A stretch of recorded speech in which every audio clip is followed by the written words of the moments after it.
अस्सलाम वालेकुम friends, welcome back to my YouTube channel daily tips with Asma. आज की इस वीडियो में हम आपको बताएंगे चमनारा नाम के बारे में अनोखी और दिलचस्प मालूमात। चमनारा नाम का शुमार लड़कियों के नामों में होता है। चमनारा एक इस्लामी नाम है। चमनारा नाम की इब्तदाई तारीख फ़ारसी ज़ुबान से निकलती है। चमनारा नाम की लड़कियों के लिए खुशकिस्मत नंबर 6 माना जाता है। माहिरीन के मुताबिक चमनारा नाम की लड़कियां बहुत नर्म मिजाज होती हैं। चमनारा नाम का मतलब है बाग को सजाने वाली। चमनारा नाम की लड़कियों के लिए खुशकिस्मत दिनों में बुध और जुमे का दिन शामिल है।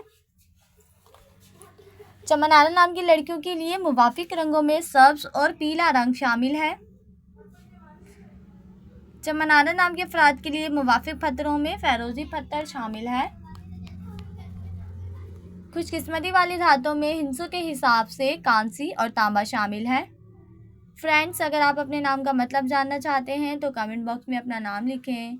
इंशाल्लाह हम आपके नाम की वीडियो ज़रूर बनाएंगे। Thanks for watching. अल्लाह हाफिज़।